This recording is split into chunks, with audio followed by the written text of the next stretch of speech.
Many of my former colleagues at CNN and some of my present friends probably think there is a degree of symmetry in my being here on the campus of the Presidential Library, because I have over the years been accused of being a Clinton apologist because of the story I did for CNN and because of the fact that over a period of time I made it an important part of my discussions when I was talking with people about the change in the media, the change in politics in the country.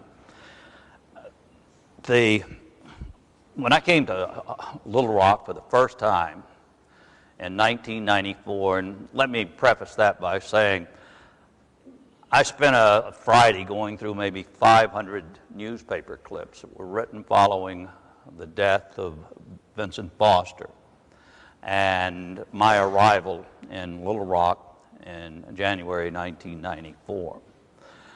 And reading those retrospectively was really an interesting experience, because I saw an evolution in the media that really has kind of relevance today, because news is about spin.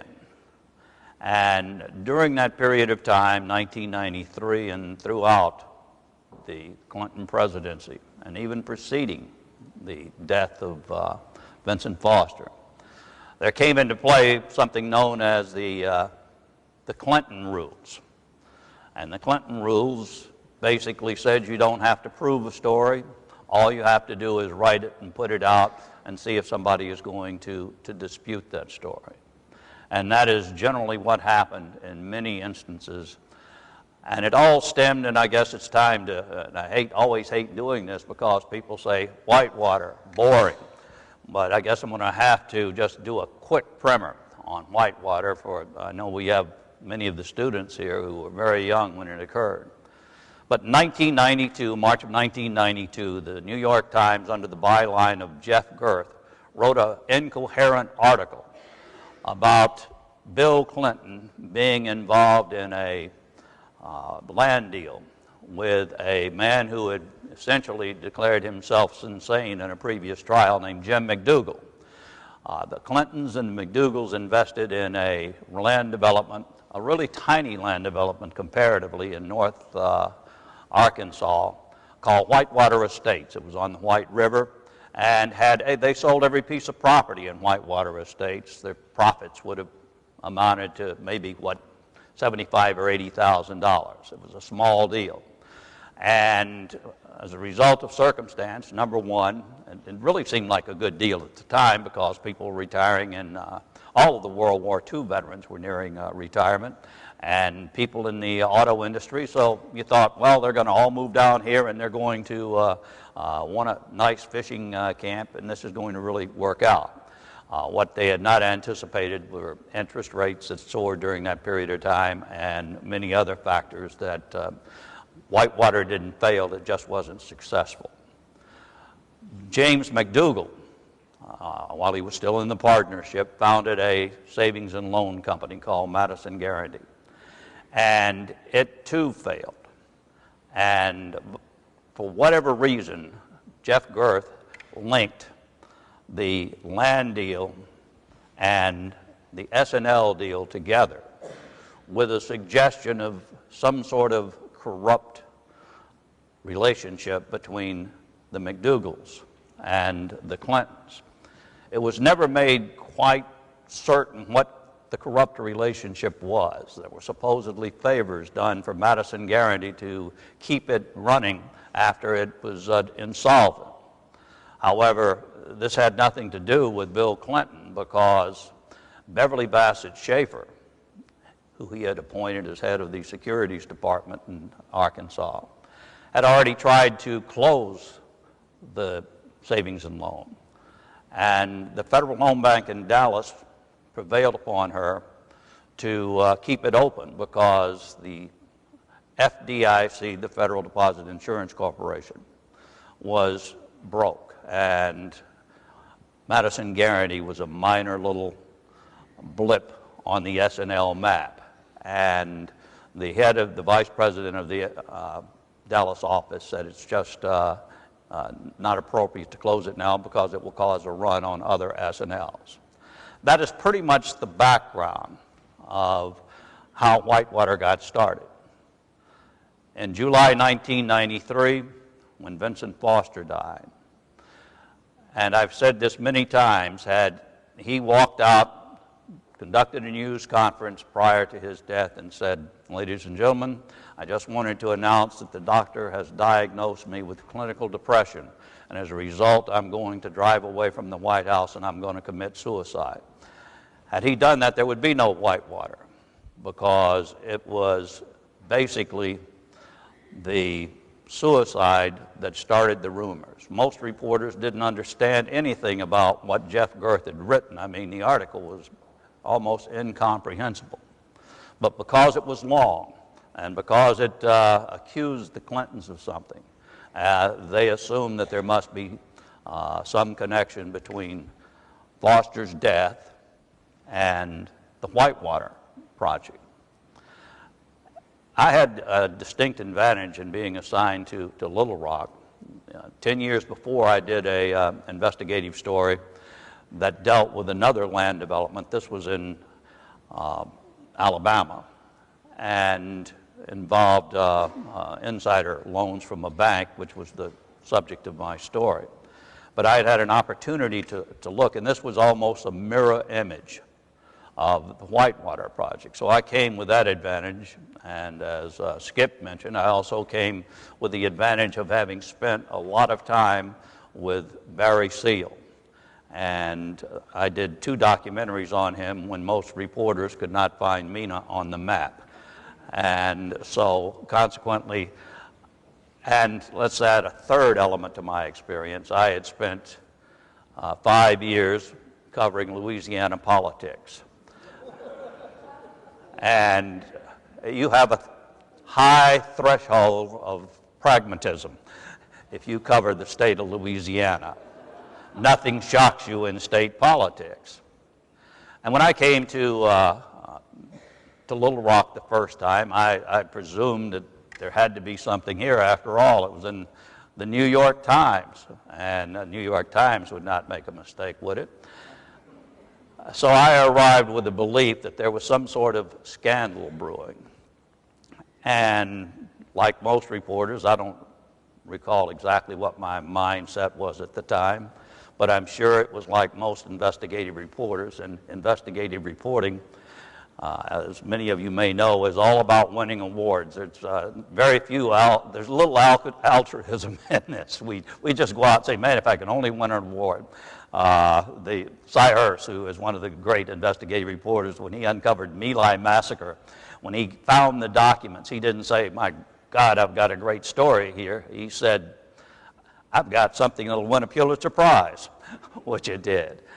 And so when I arrived in Little Rock, I'm sure I'm thinking, well, maybe I can become another Bob Woodward, Carl Bernstein of Watergate fame, and they'll make a movie about my life.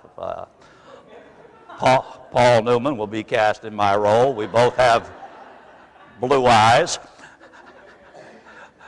And so I had a young Harvard graduate by the name of Matt Saul waiting for me when I came to Little Rock. And he had done some preliminary gathering of documents, and he handed me 2 boxes of documents that he had picked up in various state agencies. And I said, what's in them? And he says, damned if I know. He said, I just took them, and he says, it looks like a bunch of bureaucratic gobbledygook to me. So I spent 2 days putting them in chronological order and going through this, all of these documents. And after I emerged from my room at the Capitol Hotel, I told Matt, I said, we're wasting our time. There's no story here. He says, what do you mean? I says, these documents do not support that there is any kind of scandal involved with the land development in Philippine, Arkansas, or with the Madison Guaranty Savings and Loan. In fact, they support pretty much what has been said by the attorneys for the Clintons and by the Clintons themselves. He thought I was crazy because, you know, it was in the New York Times. and in the Washington Post by that time. A young woman by the name of Susan Smith had taken up the award chasing for the Washington Post, and several other reporters were here in Baton Rouge. I mean, it was, you know, you walked into the bar of the Capitol Hotel. As a non-drinker, I didn't spend a lot of time there, but I had several meetings in the bar with people. And all you heard was the latest rumors floating around. There's going to be indictments. There's going to be indictments. What are they going to indict for? I don't know, but they've got to indict for something.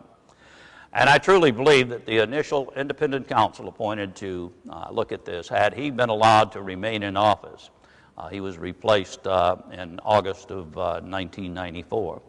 Had he remained in office, that this investigation would have ended by the end of the year. He had already put out a report on Vincent Foster's death, and he was reaching conclusions relating to many other things.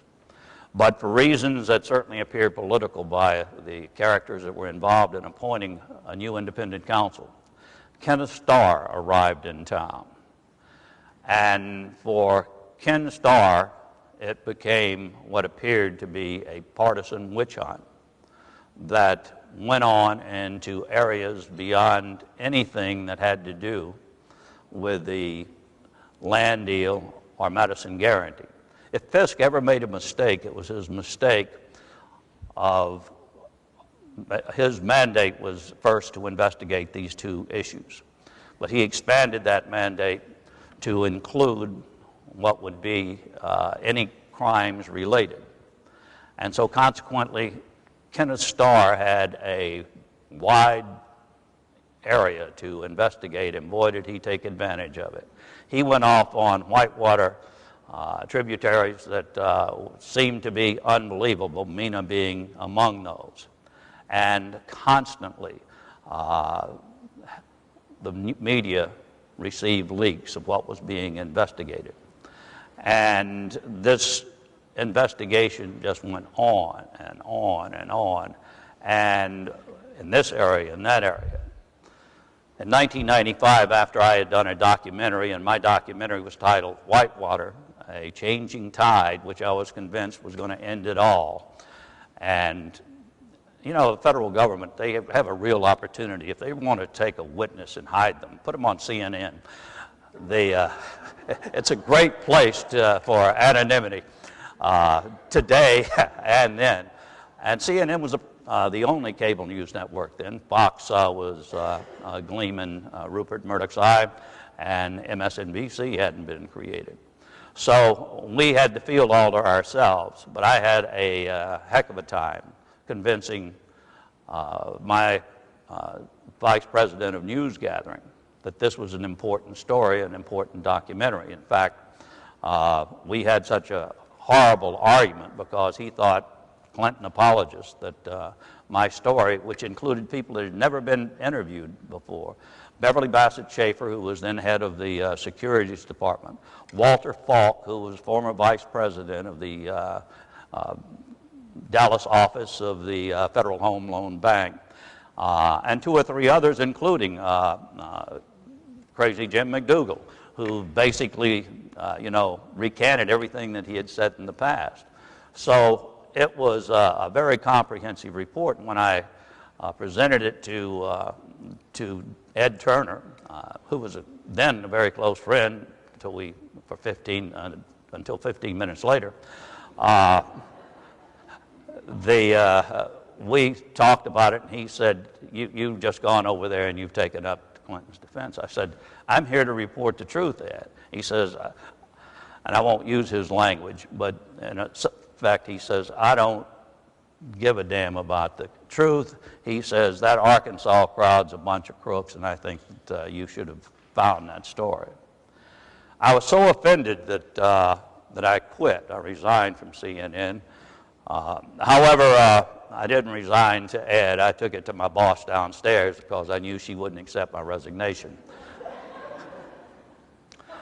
She took up my argument with Ed, and ultimately we prevailed, and they allowed me to run a 30-minute documentary that included most elements of the story, contradicted everything that had been written before and had been written since. And after that, in 2007, $80 million later, there was a final report put out by the third of three independent counsels.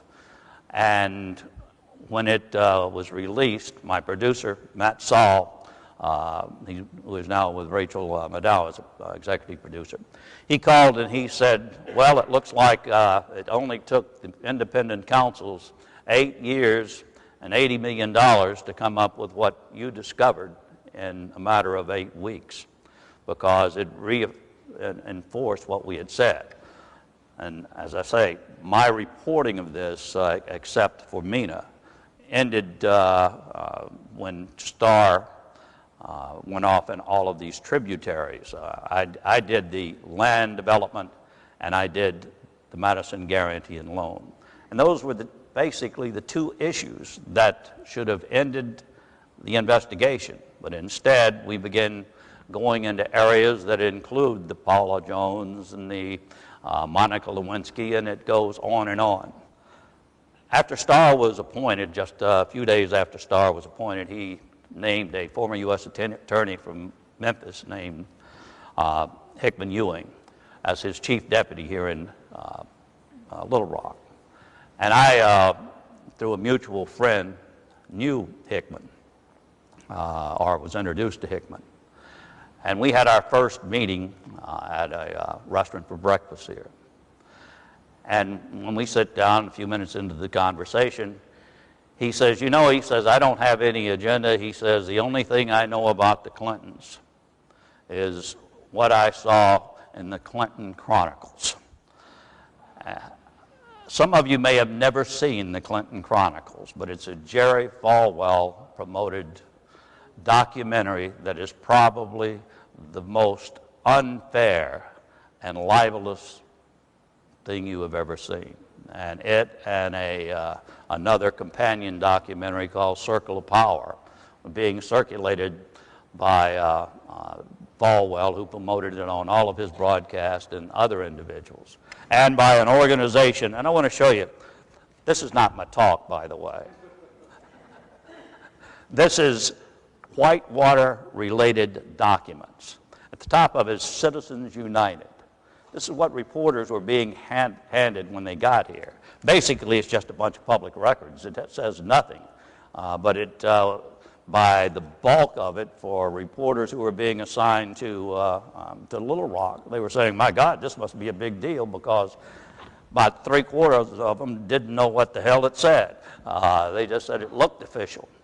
And that, I think, was one of the reasons. Citizens United is a right-wing group run in by a guy by the name of Floyd. I forget his name, it's not important.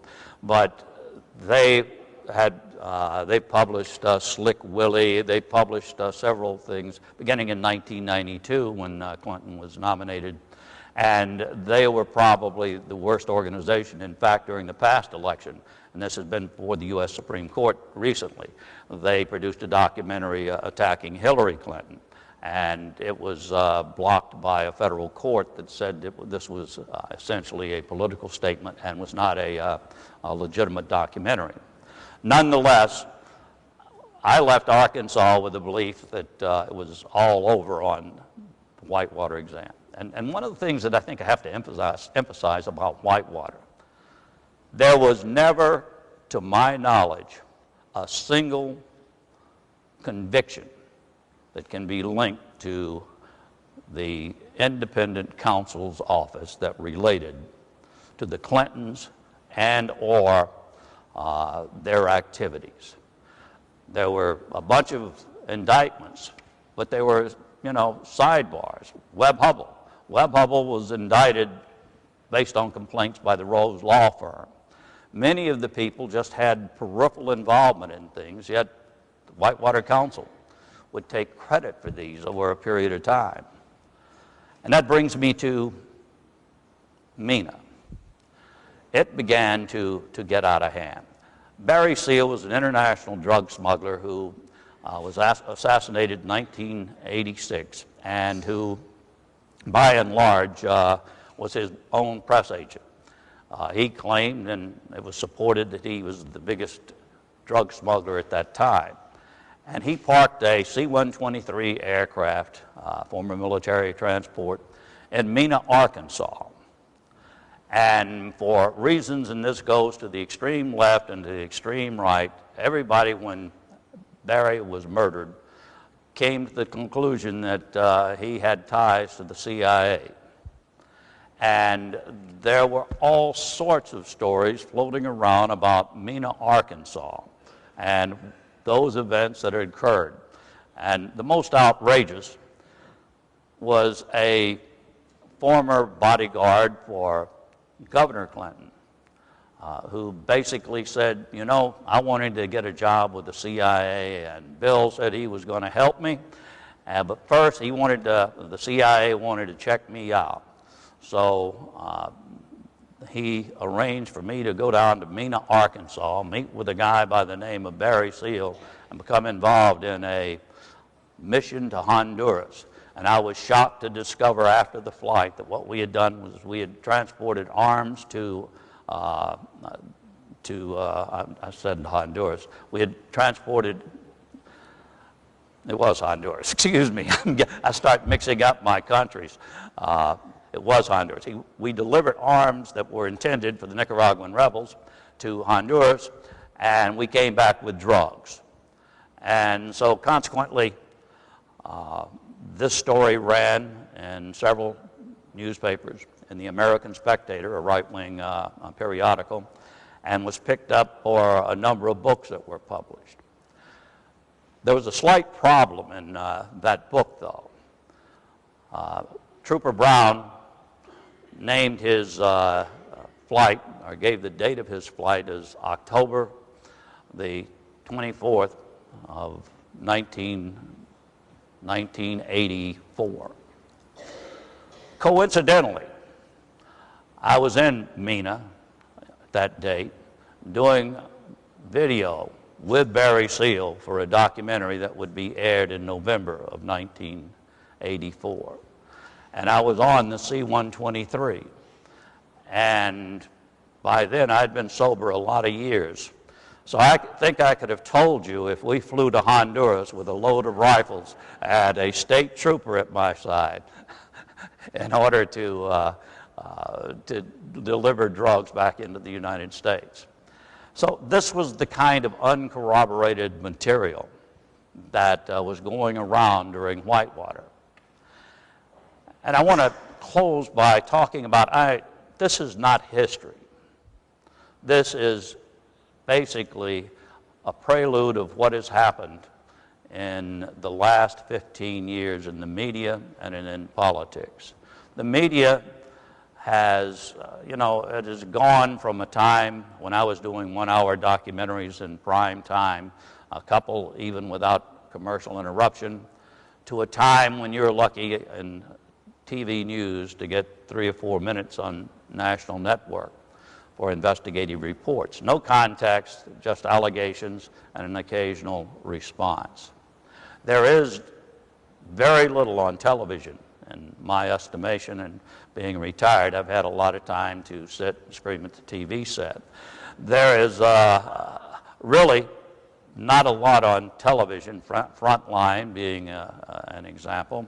60 Minutes occasionally does a decent story, but the magazine shows really have done more harm than good, because once network executives discovered that you could put together a magazine show and do 3 13-minute segments and end up with a lot cheaper, a lot less expensive than putting together a 1-hour documentary such as NBC Whitewater, Whitewater's on my mind, NBC White Paper Reports, CBS Reports, ABC Close-Up, all of which did great documentaries. It cost a lot of money, and unfortunately nobody watched, although more than a number of people who watched CNN. And with the advent of cable 24-hour news, it has become, remarkable on how stories are basically belabored at the expense of accuracy and at the expense of seeking the truth. And sadly, there is no solution to this. Obama now, he is beginning to see the impact of attacks that have come. The birthers are almost an outgrowth of the same attacks that were launched on the Clintons, on Michael Dukakis before, and it has just translated into a toxic cynicism that permeates the media. And there is no balance when a story airs the first time. And on 24-hour cable news, it is repeated, and it's repeated, and it's repeated. And then when you find that maybe the story was wrong or lacked the proper context, or there was an explanation for the events that you have been reporting hour after hour, then suddenly you have to you don't make corrections. You just sort of ignore the story, maybe carry an interview or two, but you very seldom see anyone apologize. Jeff Gerth, the man who started Whitewater, wrote a book in which he, I guess would say, apologized for the initial Whitewater story that started all of this. And he said the New York Times retracted the story. And he was under pressure, and his editors had changed the story, and consequently, it was not what he had intended it to be. But you can't, apologize for a story that had the kind of impact that his story had. There was one line in that story, and it was about Beverly Bassett Schaefer, the securities commissioner who was accused of being a friend of Jim McDougal and not closing down the S&L. And there was a line that said, Beverly Bassett Schaefer did not remember what had taken place during the attempts to refinance and make solvent Madison Savings and Loan. 10 days before that story ran, Beverly Bassett Schaefer had sent 23 pages of facts to the New York Times and to Jeff Gerth, giving a detailed account of every action that was taken. However, to include that in the story would have undercut the story. Jeff Gerth, in his most recent book, didn't mention Beverly Bassett Schaefer, and if he did basically concede that there were errors, the New York Times, he said that the New York Times wrote retractions, but I've checked everywhere and there's no retractions that I've ever found. So it's a question of, as a derelict gunslinger, you whip out your pistol and you shoot it, and if it hits somebody accidentally, too bad. And unfortunately, we're seeing too much of that today. And I don't know what the solution is, because you certainly can't create a condition that would put restrictions on a free press. And I, as much as I dislike some of the things that are said on Fox News, they have the perfect right to do that. And my commentary, and I will close with one thing because I always like to put it in the proper context. The commentary you're hearing is not coming from some sort of journalism guru. I mean, I got into broadcasting business to become a rock and roll disc jockey, and ended up as a news reporter by some serendipitous circumstance in 1962, and 10 years later ended up as an investigative reporter before anybody had ever heard the word Watergate. So you're hearing all of these comments from an undereducated ex-drunk disc jockey wannabe. And I shouldn't criticize ex-disc jockeys. Look what's happened to Glenn Beck and Rush Limbaugh. So thank you very much, and I'll be happy to take any questions.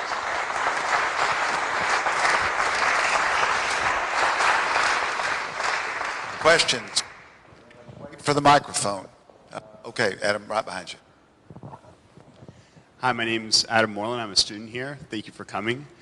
My question is, do you think by strengthening libel laws and having a few key cases where people are able to sue media for printing obviously untrue facts. Do you think that that could possibly change this, the way things are done now? Because I honestly don't watch the news. I don't trust the news. It's become so bad that it's, I doubt any rational person knows that anything they watch is going to be, leaning one direction or the other. Well, there is, legal recourse for stories, but there is also a protection for the media in which public figures have to reach a threshold that is extremely difficult to do so when private individuals have to spend a ton of money to prove the actual malice in the reporting of a story. And so people are discouraged. In the course of my career, I was involved in perhaps 10 libel cases. Fortunately, we never lost one. But they were tedious. They involved all sorts of depositions and what have you. And so the media doesn't like to get involved, and today the people who are targets of investigative stories, and particularly when it's political spin, which is one of the big dangers. And when somebody like the birthers come around and they start making such outrageous allegations, and you wonder, why are we giving them any kind of publicity? That is the thing that puzzles me. Why would CNN, even though they're challenged? There are certain people you don't put on the air. I learned this long ago as a radio talk show host, another qualification for being Rush Limbaugh. When a pimply-faced little guy by the name of from LSU called and wanted to come on the program and present a different point of view from another group, I said, sure, if you're a talk show host in a local station, you're always looking for a guest. This particular person I found out before the broadcast was a little Nazi named David Duke. And I figured I could take his swastika and just, ram it someplace where it should be. I mean, he ate my lunch.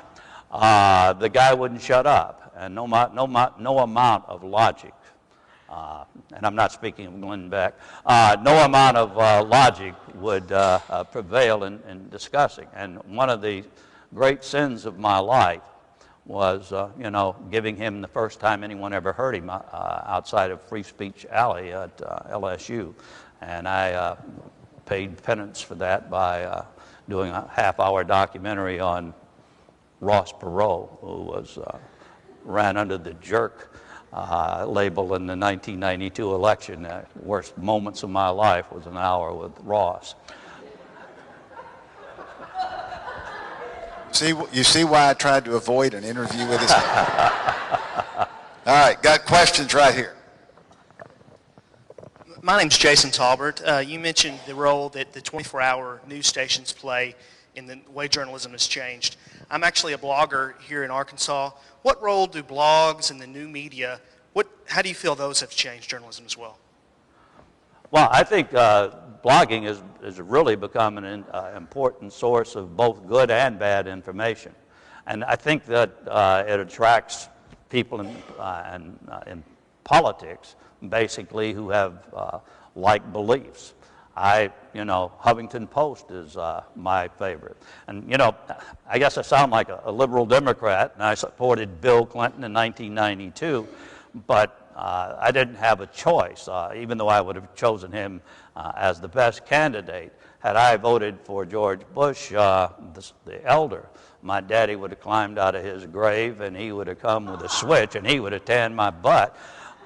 He was a yellow dog Democrat like everybody else in Alabama back in those times. And if I wanted to vote for a Republican, I said, well, I'll take a pass and not vote for the candidate, the Democrat candidate. I guess Edwin Edwards qualifies for that, for those of you aware of the Silver Zipper of Louisiana. All right, time for the next question. Good one, Jason. You got the Silver Zipper. You got a great quote for your blog. Yes, could you comment on President Obama's attempt to label Fox as a non-U.S. news service agency and maybe comment as to ways that it could have been more successful? Again, I don't know if this is a case of a statement being blown into media hysteria about his statements, or if he should have just, and his spokesman should have kept their mouths shut about Fox News, because, I mean, Fox has certainly exploited it because it's something that their name is mentioned, and like any, news organization and most TV correspondents, I'm going to say I'm the exception, just spell my name right and say anything you want to. And that has been kind of the what has happened with Fox. I mean, they love the fact that the administration has responded to them. And it's important to note, whether it's MSNBC on the left, Fox on the right, or CNN in the center, that the number of viewers that watch these channels are basically small in comparison to the major networks. And certainly they have some impact. But I think the New York 23rd congressional race, in which a Democrat was elected in a district that not had a Republican or a Democratic congressman in 100 years, when they had Palin and they had Beck and they had Sean Hannity and everyone going to supporting the far-right candidate. And I would like to have seen him elected. I mean, I have never seen a nerd like this guy. I think he would have been great for laughs during his term as congressman. Question right here. Yes, sir. Wait for the microphone, please. My name is Joe Henry. I'm retired also. One of the things that's distressed me over probably the last 10 or 15 years is what I consider to be the lack of critical analysis ability on the part of U.S. citizenry. Can you hear me? I'm sorry. What distresses me over the last 10 or 15 years is what I consider to be a lack of critical analysis ability on the part of U.S. citizenry. I mean, we just don't seem to be very good at analyzing things. And I'm astonished sometimes the way people accept things. I'm just getting echoes in the hearing aid. Go try to ask your question, and I'll give you the back. I always explain this by saying we would all be speaking Korean if my hearing is better. Okay, I have a two-part question. Okay. One is, what do you consider to be good sources of news, reliable, fair sources of news? And second, do you know of some entities that are promoting among U.S. citizens the ability to critically analyze and develop that ability? I think we're talking about self-criticism, and that is really something that I think is missing from the media. You know, the Columbia Journalism Review, the American Journalism Review, they do articles, and my face appeared on the front of the American Journalism Review back many years ago. It was one of the reasons that CNN hired me when they did a profile. And I have yet to have anybody over the last years come up to me and say, hey, saw your face on the Columbia American Journalism Review. These are the kind of monitoring of the media, and we are not a self-policing and have never been a self-policing kind of group. The problem with the media, I think, and I don't think we need a self-policing kind of oversight. I think what we need in the media is self-policing by the media itself. We have to be willing to say we are wrong when we are wrong, and that is perhaps the most difficult thing for any reporter to do. He will give you all kinds of rationale of why his story was correct. And I don't know the solution to this, because I think the internet needs to be protected, and bloggers. I think all media needs to be protected. Jimmy Swaggart's picture's on the cover of my book. And I have, real concerns about, we share the First Amendment together, though. And Jimmy Swaggart and all of the other TV preachers basically have the same right as journalists to, go out and preach their gospel, even if we disagree with it. And it's an unfortunate point, and I think that years past, in the 20s and other points in time, we have seen these where the media has been out of control and competition. 1994 was a big year, not only for Whitewater. 1994 was the year of the O.J. Simpson trial, and it changed the media from covering the news to becoming doing analysis on everything that was taking place. They hired 2 lawyers to sit after everyone testified in that trial, and we went gavel to gavel on O.J. Simpson. And I think it was just a horrible point in time because it's sensationalism. They were running 2-hour-old reports on this little storm that came in Pensacola this morning on CNN, and it showed the guy standing out with, it looked like he was in the middle of a huge hurricane, and a faded kind of picture, at least on my hotel screen, and people were just walking along behind him with casually. But they just, you report by the instant. Okay, we got time for one more question. Anybody have a final question? Got one right over here. Thank you for being here so much. It's so nice to have a refreshing other side of the story for those of us in Arkansas who did live through much of that Clinton tragedy. The thing that bothers me more than anything else right now in this country is the hate speak. It's scary. It's frightening me. When one of our own congressmen stands on the steps of the Capitol and says, "I want my citizens armed," Michelle Bachmann, I want them to see the whites of the eyes of the senators and congressmen. I mean, that is, to me, that speaks revolution. I don't know, why is that not being addressed as for what it really is to me? I mean, there is so much hate and fear-mongering out there right now that it's frightening, and I'm concerned for my country and my president.